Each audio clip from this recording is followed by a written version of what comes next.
je suis très fier de mes joueurs, très fier de mes joueurs pour la prestation qu'ils ont livrée ce soir, admirable dans l'engagement, mais également sur le plan de la recherche de solutions par rapport à la situation qui était la nôtre ce soir. Même si on a eu des passages de moins bien, on en a eu aussi où on a vraiment fait ce qu'on voulait, avec application, discipline. Et je pense que le tournant du match, c'est cette faute antisportive de Romain Duport, que je ne peux pas comprendre qu'elle soit sifflée à ce moment-là, sur cette action. Romain est face à lui, peut-être laissé la main un peu longtemps, mais en tout cas pas plus que Traven Bryan sur Ricardo Greer auparavant en première mi-temps.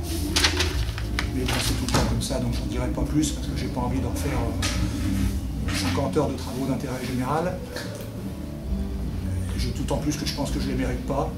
Mais malgré tout, si on veut analyser ce match, on est obligé de parler de ce moment-là, parce que Cholet était mal, et c'est cette action-là qui les remet. Alors bien sûr, on avait la capacité après à endiguer, mais malgré tout, il n'y a pas besoin de ça, quoi. Ils étaient déjà, je pense, suffisamment armés pour le gagner, ce match. Donc il n'y avait pas besoin qu'on les remette dans ce match. Voilà. Mais c'est comme ça. Donc malgré tout, on a eu derrière effectivement un coup de vraiment moins bien, où eux au contraire ont trouvé un peu d'euphorie, un peu plus de percussion, de l'adresse aussi. On a été à notre tour en grande difficulté, mais on s'est arraché jusqu'au bout. Et on aurait pu gagner. Je pense que si le tir de Jeff Greer rentre à 3 points, on passe devant. On a 3 fautes à donner, il reste un peu plus de 20 secondes. Donc on peut utiliser ces fautes sans donner de lancer franc.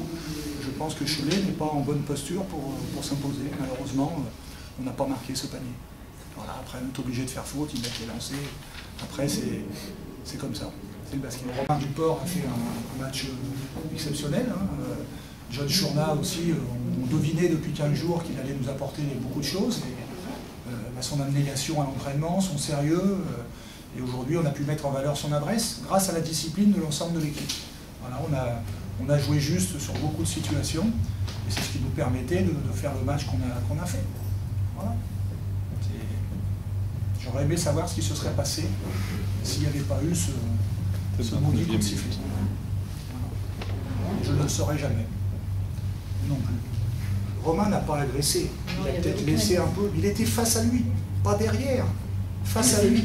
Donc sur celle de Slaughter, on me répond que c'est une faute tactique. Celle de Romain également l'était.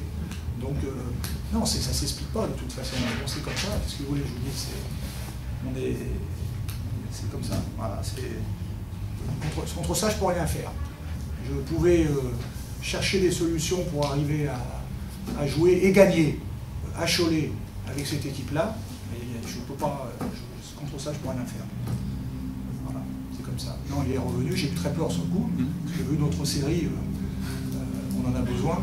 Hein, c'est un poumon extraordinaire. Bon, lui et Louis Campbell ont fait un travail exceptionnel, parce que déjà ils ont joué tous les deux 33 et 31, et on sait qu'on a besoin d'eux, c'est eux qui donnent de la vie à notre équipe, et qui permettent souvent aux autres aussi de pouvoir s'exprimer. Donc une blessure de Ricardo, ça serait vraiment la fin des haricots. Mais fort heureusement, je ne pense pas que ça soit méchant. Voilà.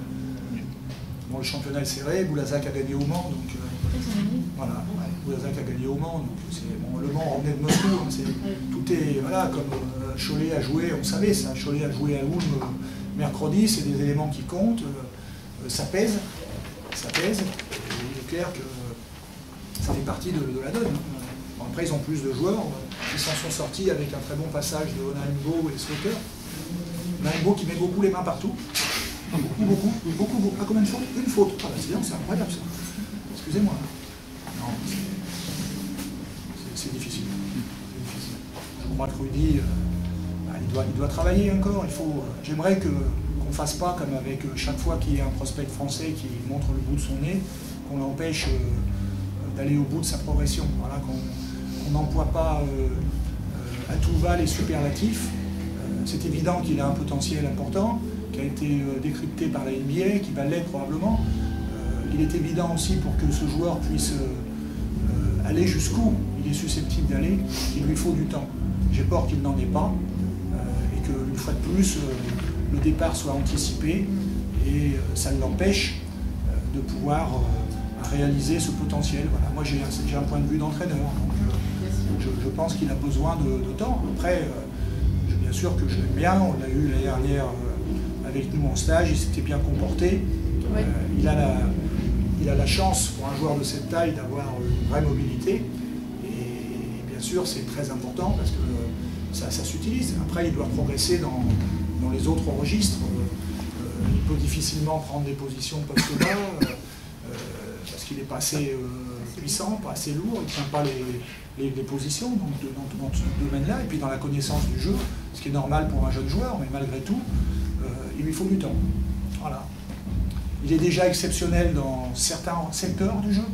On a vu là, quand il a pris les balles en l'air, au-dessus de tout le monde, une d'entre elles était très dure, parce que Romain était en dessous, donc c'était déjà haut, et malgré tout il était encore au-dessus.